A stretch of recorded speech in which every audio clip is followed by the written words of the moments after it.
Hi everyone, it's time for Yoga with Jenny, and today we're continuing onward with hip opening.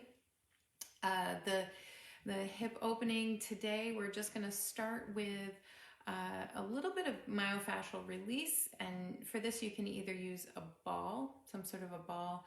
I recommend something small like a tennis ball. Some people use lacrosse balls if you're feeling really tough, if you have really tight muscles. Some people I know use golf balls, but they are really hard. And you could also use a foam roller. So approaching I was mentioning the other day that sometimes when we sit and our knees don't fall open like we would like them to, sit cross-legged that is, that some of that inability to rotate may be muscular tightness, of course, and yoga definitely addresses these areas, a traditional yoga practice. But sometimes it is this tightness that comes about from sitting, a very specific tightness where the femur actually starts to be pulled forward in the socket a little bit. So if you can imagine that end of your thigh bone is kind of sitting a little bit forward. And here, wait, there it is. And then there's your knee, and you're trying to turn your knee open, and that bone is kind of forward. It's going to bump up against the hip socket itself. It's not going to be able to turn open. So if we can move that femur head back, then your thigh bone can have its sliding, gliding action that's nice and easy. It's not so easy to get there though. So today specifically, we're going to be looking at the muscles at the back of the hip and really kind of trying to target those muscles in particular. So for their role in tightness and kind of having the thigh migrating forward in the hip socket, and they're often involved in pain and tightness in our lower back as well. So these are general things they're going to feel good, is my hope. So it's not just geared towards those of us who have that tighter cross-legged position, but even just discomfort seated and generally in your life, in your hips, right? So we're going to start, as I mentioned, with some myofascial release. So I'll just show you quickly what I do with each of these objects. So my little routine for working with the posterior hip is glutes and lateral rotators, which are underneath the glutes, right? They're deep to the glutes, is kind of to lean into one of those hips, one of those areas, and I come into a figure four. If you find this really hard, I find a lot of people are like, oh, I can't contemplate lifting my foot up. You may find that you can access that foot lift a little bit easier by rocking back and then bringing it forward, using your hand as I just did. And then of course you can roll up and down. So in terms of glutes, you're kind of following the striations. In terms of those little rotators, you're kind of going across that muscle. You can go side to side, kind of the baby cradle.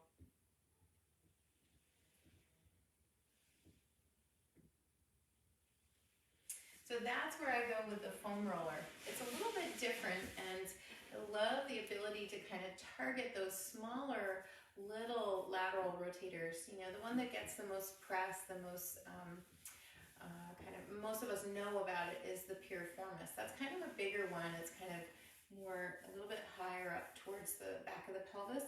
But we're going to kind of go down in this region. So I'm going to find the outer hip, which is where if you rotate your knee out and then you can feel that bony part, that's your thigh bone. And that's where it's kind of rotating. You can feel it. And that's really where some of these muscles start. So we're going to kind of go just back of that and put the foam, the ball there. And I'm just going to sink my body weight into the ball. Basically, those muscles can be responsible for pushing, right? Pushing that femur forward, kind of pushing our pelvis forward and under. So what I want to feel as I let the ball sink into those muscles is kind of this sensation of drop in the front and relaxation.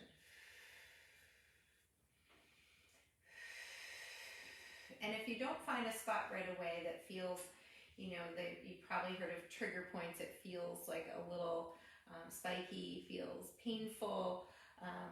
If you don't find it right away, kind of search around. I'm kind of going from the outside of my hip into my spine, along that line, kind of the striations of these little muscles. Same as figure 4, you could toe your foot out a little bit, let your knee turn out and feel what that feels like to have pressure in that position, or having your leg in parallel. You feel how it changes, how that muscle responds to the pressure of the ball. And I know for myself, my 2 hips are very different, so where I find these little places that feel spiky, feel pretty tough, are different on my 2 sides. So you may have to go more posterior, more into the back of the hip, and kind of figure out where it is.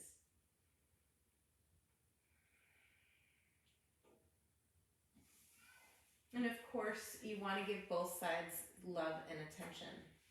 I notice that I feel a little bit more like the weight sinking in when I work with the ball if I have a straight leg.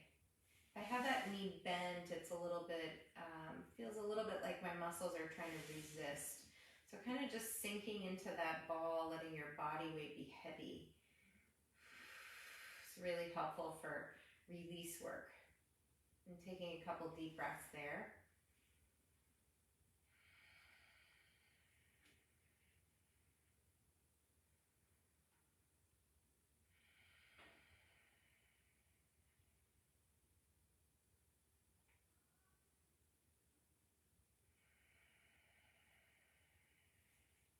And once you've done both sides, come to your back.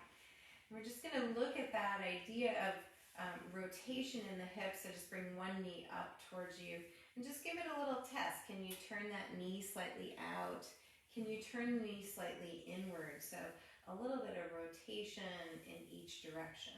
And notice that my knee is spinning, but my shin is, you want to be real cautious about the knee, of course. Don't twist the knee. But you want to have that shin kind of responding, moving in the rotation of the thigh.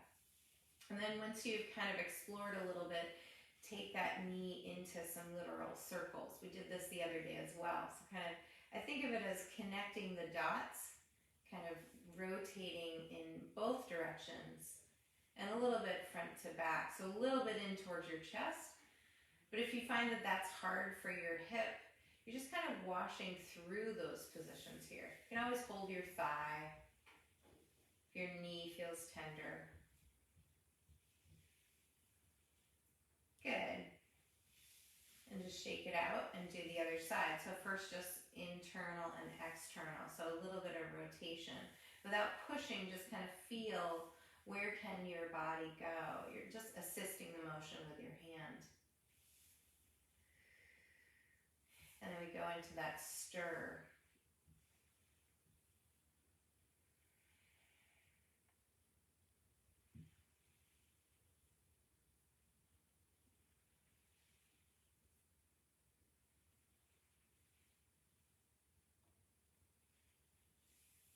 Good, we're going to rock on up. The next one is sort of what we usually end a lot of classes with. We're going to do seated Ardha Matsyendrasana, which is a seated half twist. So I've got both legs out in front. I'm going to bend one knee and walk that foot over. Now, having a straight leg may not be ideal for you, but if you sit, traditionally that bottom leg is folded. If you sit and your body kind of is tilted back, again, that's what we want to get away from. We want the sit bones to be rotated. You're right up on top of that pelvis. You're neutral, and both hips are more or less steady and square, right? And then we're going to work that rotation of the hip. So this leg that's coming across is rotating inward. So I'm pulling in with my inner thigh towards my belly and rolling my knee towards my chest. Sometimes I find it helpful to kind of move, all of this stuff that we were trying to release, for lack of a better word, out of the way a little. Kind of lift your cheek up for a second and move the flesh And you might find that you feel like you can turn the leg a little bit more inward. And then you hug that knee and turn towards the knee. So again, if this feels tight, tense in your shoulders, you feel hunched, you've got to get higher with your seat or send that leg straight. And then rotate that thigh.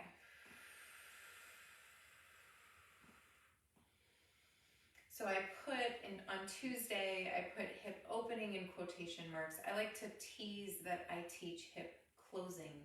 I find that traditional yoga classes have a lot of open stretches or pigeon stretches or external rotation.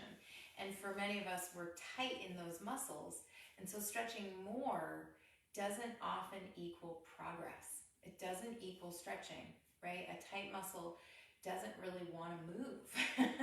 So I find that doing the opposite is really helpful for my hips. So here I am coming to my other side, I'm crossing, and I'm really trying to bring it in. So I'm going to move my flesh aside, I'm going to really try to turn my thigh inward at the socket and bring my knee towards my belly. And then you can add your seated spine twist. As long as you feel tall and lifted, keep that other leg folded. The weight is more or less even on my sit bone, so my pelvis is aligned.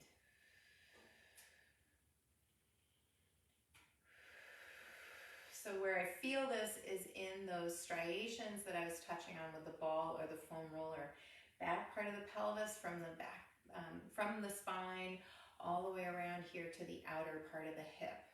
Right? Those tight, oh, they get so tired, those poor muscles. So we're giving them a little bit of love today by kind of bringing the thighs more right into that kind of more neutral set in the hip socket. So where I want to go next is, it looks like a strengthening move. Right? It's pretty common in PT as well, and a lot of fitness, to work this exercise known as the clamshell. But again, that's working rotation outward. So again, those muscles may be tightening, tightening, tightening.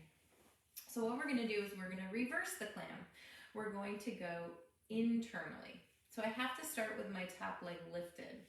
I'm lying on my side. It's a little tough to see with all black, but I'm trying not to start with any rotation. My legs are separated, but they're still parallel in the hip socket. So I think of that same kind of move the flesh out of the way and get your leg lifted, but without your spine and pelvis adjusting and without turning. And then the motion is into that internal rotation. So I'm going to turn my thigh and my knee down. Notice my foot did come up, but it didn't go further than my body moved. I'm going to turn my leg down, and then I'm going to come right back up where I started. If you feel your back really starting to get involved, you may be rolling your hips. Now, we were doing something the other day with rotation of the hips. This is not that. This is inside of the socket. You're trying to picture a light bulb turning and then lift it back up. So again, this is lengthening those striations at the back part of the pelvis and learning to control. So sometimes those muscles are short and tight. They're not really actually that strong. That's why we keep hearing, oh, clamshell is good for us. But we want them to be long, want them to have some resilience and be able to move.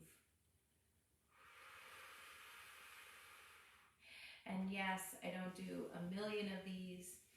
I do it to the point of fatigue where I can feel something there. I'm going to jog that knee forward, but be careful of your lower back if twisting hurts.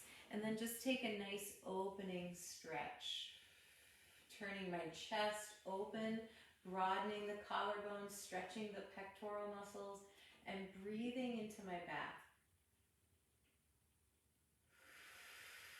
Breathing into that stretch for my hip and for my body, my front body.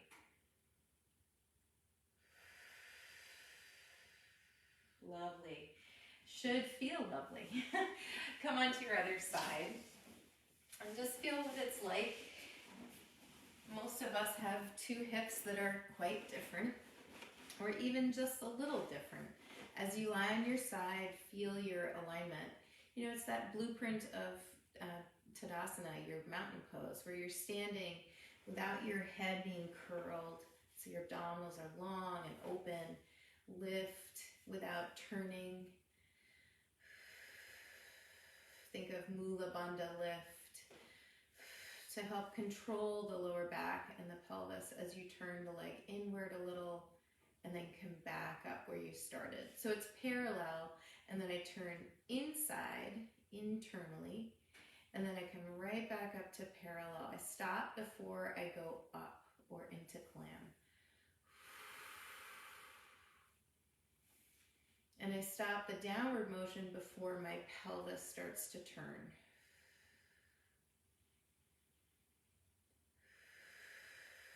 What I notice for a lot of the people that I work with and myself as well, that this can be very choppy, very wiggly, right? And that's a muscle that is unfamiliar with doing something. So the skill of lengthening, being able to control and lengthen eccentric control. Eccentric contraction is often harder for our muscles.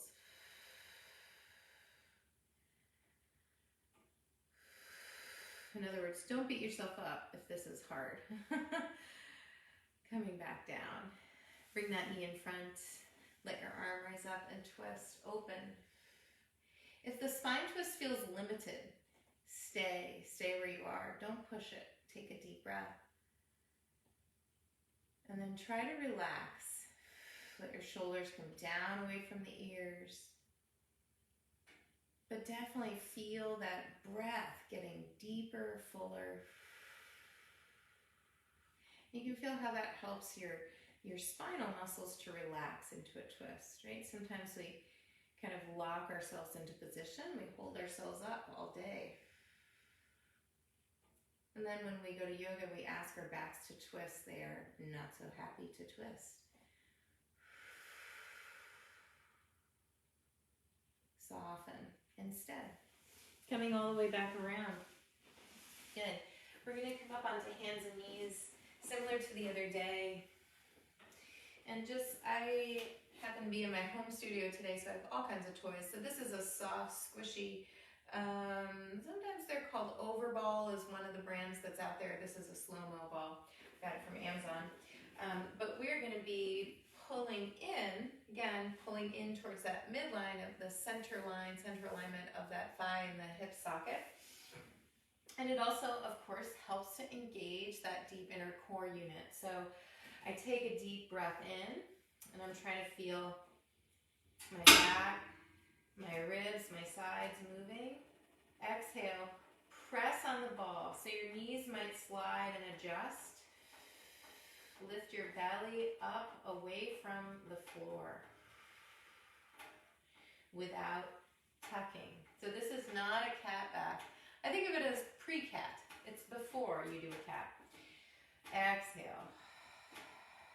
Just holding that neutral line and feeling that pull in and up.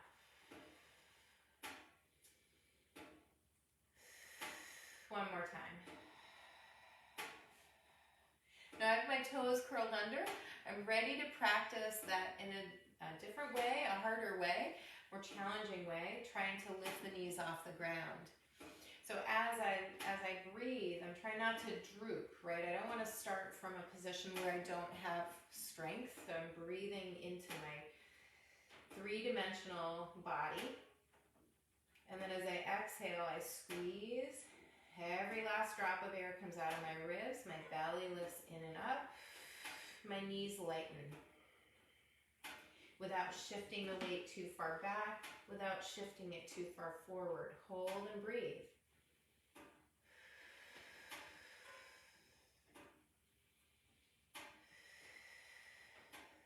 Set it down when you need to, and rest.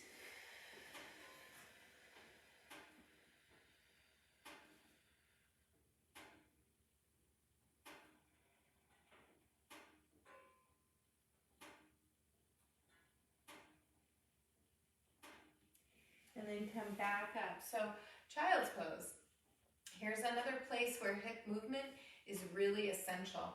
And of course, the full child's pose does have a little bit of pelvis kind of dropping and rounding, right? If I really sit my hips down, I'm not actually in a neutral position, right? My pelvis is not bent at a 90-degree angle.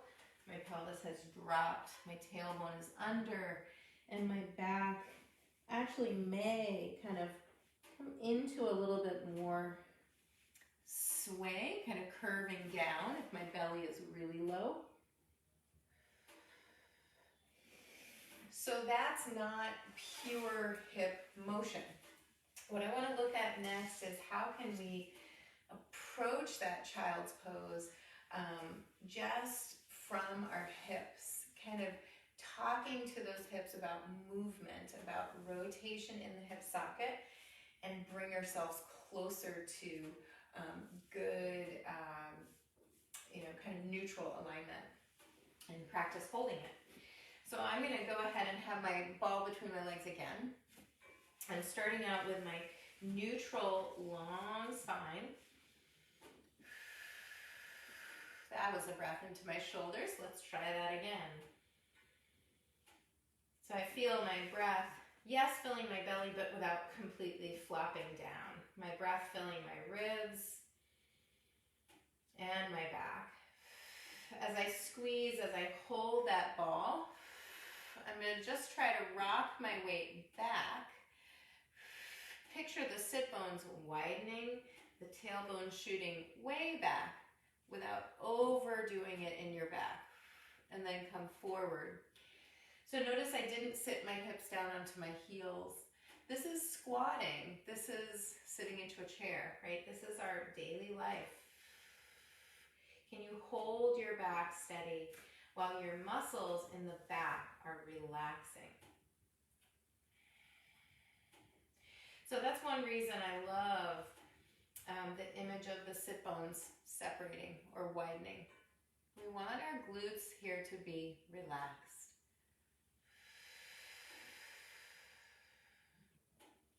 And the abdominals, those wraparound muscles, are super strong.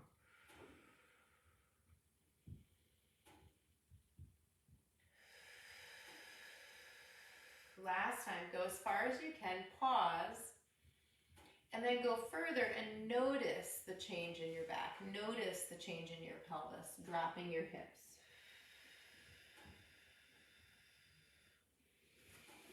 So it's not that there aren't real restrictions to child's pose in terms of knees. I work with a lot of people who have had knee replacements or who have aging knees, right? We will find that over time it's harder to get back there as far.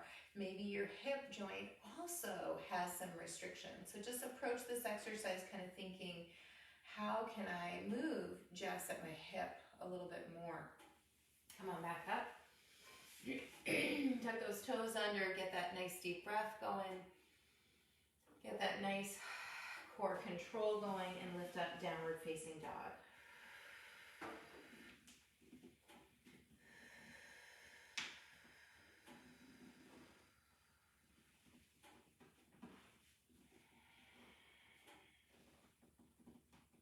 Good, so 2 poses. We're going to walk feet to hands, standing.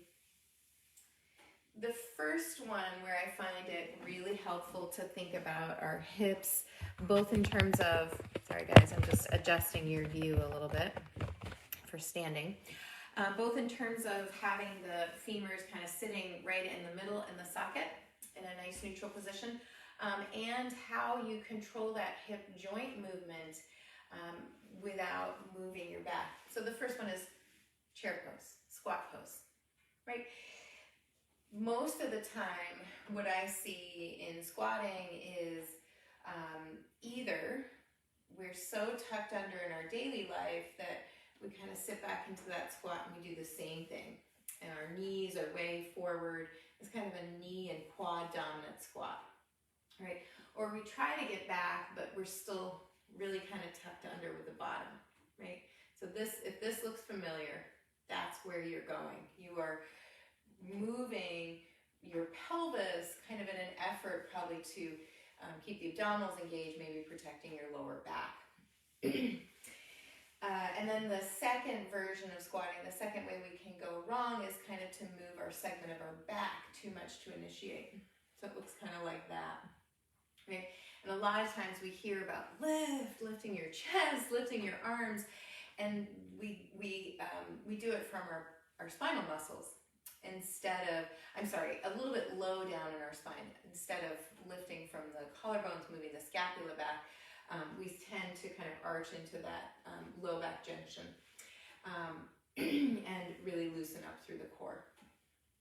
So what I want you to start with is feet a little wider than sit bone distance, pointed straight forward, good engagement through the feet, so widespread toes. Arches are a little bit lifted, but they don't have to be hard, no scrunched up toes. Knees point straight forward, hips point straight forward. Crown of the head lifting up to the sky. And then I'm just putting my fingertips at my pubic bone, and I'm just going to feel a deep breath in. And then try to picture that lift where I engaged my core. So the strength in the front body. So notice my tailbone didn't go under when I did that. Just kind of drawing together. Then, as you start to bend your knees, you can move your hands away from your pubic bone to your hips. Try to sit back, moving at the hip, just like we did a moment ago on hands and knees. I can still see my toes, so my knees have shifted back as well.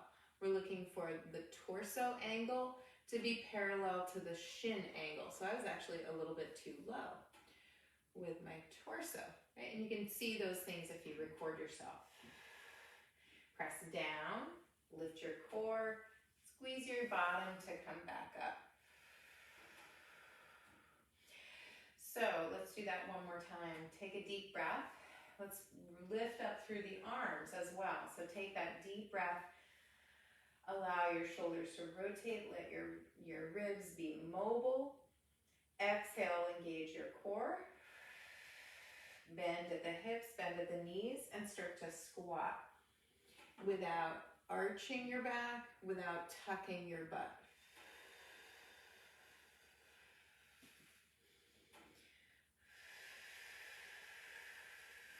Take a look at your knees. Have they gone wide, or are they still straight forward? And then push into your feet, stand tall through the hips and the core. So I didn't have anything between my legs, but I find it really helpful to squeeze something sometimes if you have something lying around that you could squeeze when you're in the midst of that. Let's just take a moment to, where do I want to go? We've got to come into a lunging position. So I'm going to take one foot forward and one leg back. And your Anjane. So slightly shorten your stance, and your back toes can turn out, your heel can come down, or you can be in a lunge with the heel lifted. That's more of Anjane. The other is more of Warrior One. So I know my head's kind of out of the picture. There I am. So what I'm looking for is not a tilted position, but a vertical position. So again, I take a breath. There I am. And then I try to exhale. And just feel that gentle lift at the pubic bone all the way up through the rib cage. I find it easier to get my pelvis to come out of that tilt where my back is really arched in with the back knee bent. And then think about your hips. What is required to stay here? 2 legs, right forward. So not turning your knees out or in, just straight forward.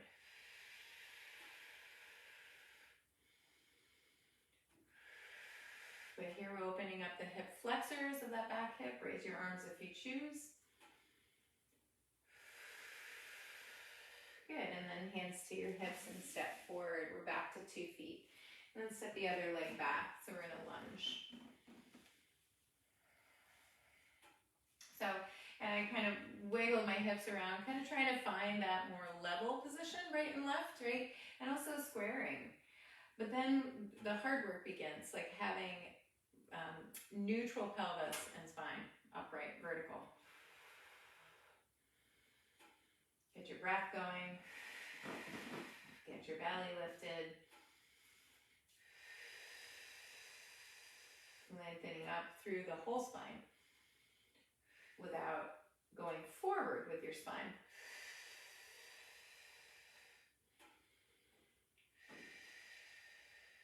Good, hands to your hips and step on up. So the other day we kind of put some rotational movement on top of a spine. We had the torso turning, which really does put the onus on those back of the hip muscles. But I think a static hold also stimulates those muscles to kind of wake up. So that's what we're doing today, is kind of releasing and then waking them up. The last one is back to release.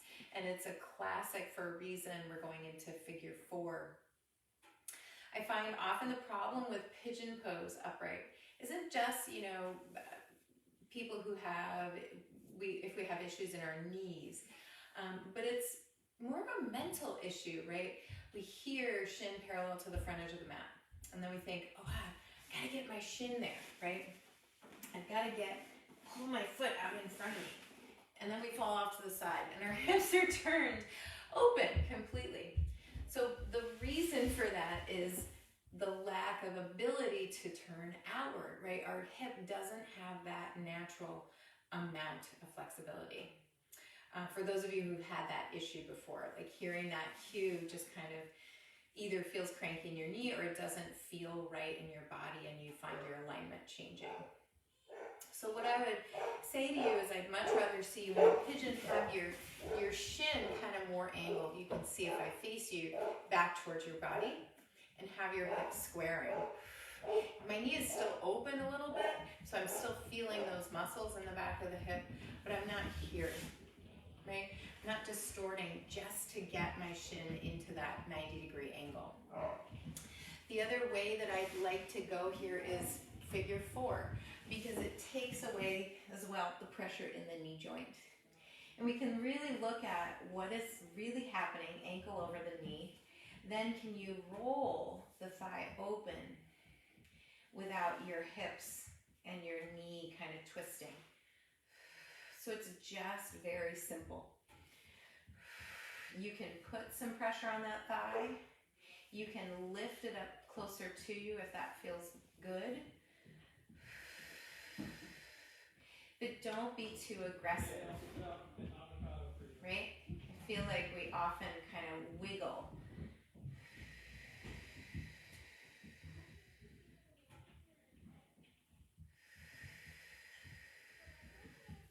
So a few deep breaths in that side, and then come to your second side. Just kind of be aware of the two sides. They may be different.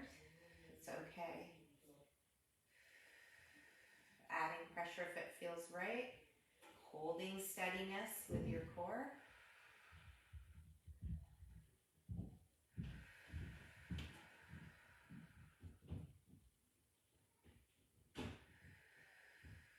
Shake it out. And then I just want you to come on back up, and we're going to end with a seated cross-legged position, just to kind of feel what you feel. Notice what you notice. After working with our hips today, they're not the biggest hip openers that you've maybe done, but just notice what you feel. And I lifted my hips up onto something, and I find that my knees are more able to fan open. My pelvis is a little bit more lifted. My spine is more neutral on top. Close your eyes, just breathe.